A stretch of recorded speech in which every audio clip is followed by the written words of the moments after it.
In June of 2025, the United States announced strict new travel rules. These rules are called a travel ban. The new law stops most people from 19 countries, including many in Asia, from entering the US. President Trump said this new ban started at midnight on June 9, 2025. The government says the main reason is to protect the country and keep Americans safe. This travel ban is not the first of its kind. Back in 2017, President Trump made a similar rule, but it was taken away by President Biden in 2021. Now, the ban is back, only this time, it is written to be more careful and legal. The White House says this new ban is better planned and should not cause the chaos of the first one. The travel ban quickly became a huge topic in the news. Some people support the ban, but many others are very upset about it. It became a big debate across the country. Is it fair? Is it safe? Is it even right? These are the questions people are asking. This essay will break down the new travel ban in simple words. We will look at which countries are affected, why the government says these rules are needed, and how real people's lives are changed. We will also look at what other countries think and what might happen next. The travel ban covers 19 countries. 12 of them face a complete ban. Some of these are in Asia, like Afghanistan and Myanmar. People from these countries cannot come to the US at all. The rules also affect other countries in Africa and the Middle East, but here we will focus on the Asian countries. 7 other countries are under partial bans. This means that only some types of travel are blocked. For example, workers or students from countries like Pakistan or Bangladesh may not be able to get certain visas. Tourists from some countries might also be stopped. It is not a full ban for these countries, but the rules are still very tough. The countries affected were chosen because the government says their security systems are weak. The US says these countries do not share enough information about travelers. However, some people question if this is the real reason. They notice that many banned countries have large Muslim populations or are places where people have brown or black skin. If you are from one of these Asian countries, it is now much harder to visit, work, or study in the US. This change affects thousands of families, students, and business people. The US government says the main reason for the travel ban is national security. President Trump and his team say they want to keep Americans safe from threats. After an attack happened in Boulder, Colorado, they said the ban would help stop similar events in the future. They claim many countries on the list do not check their travelers enough. The government also says that some people overstay their visas. They come to the US legally, but stay longer than allowed. Officials say this is a risk because it is hard to know who is in the country. By blocking people from certain countries, they hope to lower this risk. Another reason the government gives is that some countries will not share information about criminals or people who might be dangerous. They say the ban is to push these countries to cooperate. If the countries improve, they might get off the list. But there are questions. Some ask why the country of the Boulder attacker is not on the list. Others say the ban does not target real threats but is just about politics or discrimination. These debates are still going on. The travel ban is strict, but there are some exceptions. If you already have a green card, which means you are a permanent resident, you are not affected. People who have a valid visa from before June 9, 2025 can still travel to the US.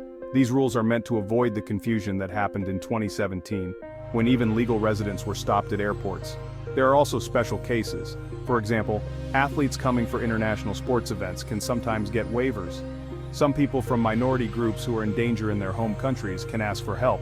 But honestly, getting a waiver is hard. It takes a lot of paperwork and time, and not everyone gets approved. A few other groups are also exempt. If you are already traveling or have strong family or work ties in the US, you might get special permission. Still, most people from the banned countries cannot enter at all. Even those who qualify for waivers often face long waits and uncertainty. These exemptions help some people, but most are still blocked. The process is slow and stressful, leaving many families unsure about their future. Many people and groups strongly oppose the new travel ban.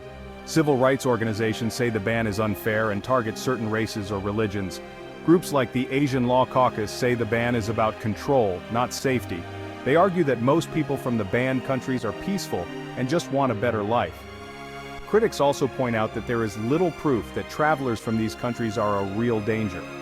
Most terrorist attacks in the United States do not come from people on the banned list. This makes critics wonder if the real reason is fear or politics, not safety. Families who have been separated by past bans remember the pain. Some parents have not seen their children for years because of earlier bans, others lost jobs or missed important family events. Advocacy groups want Congress to pass new laws like the No Ban Act to stop presidents from making such bans too easily in the future. Opposition is strong and growing. People are calling for fairer rules and asking Americans to stand up for what they believe is right.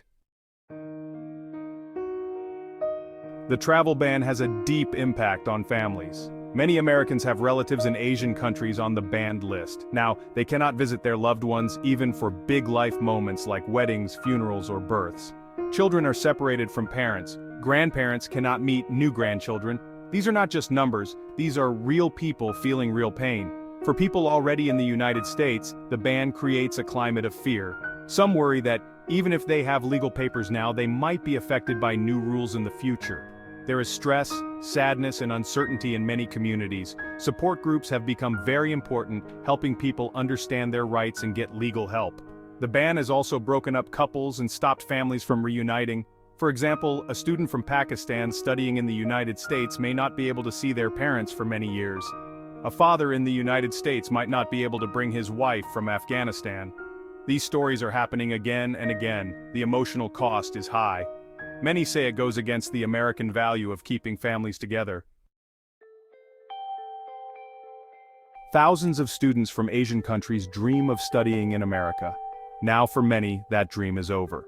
The travel ban blocks new student visas for people from banned countries. If you are already in the United States, you may worry about being sent home or not seeing your family. Scholarships and research programs are also affected. Workers are hurt too. Many American companies hire skilled people from Asia. The ban stops them from bringing in new talent. Some projects and businesses may suffer because they cannot find the right workers. This could hurt the United States economy and slow down new ideas. It is not just about big companies. Small family businesses may be unable to bring over relatives to help. Healthcare workers, scientists, and tech experts are all affected.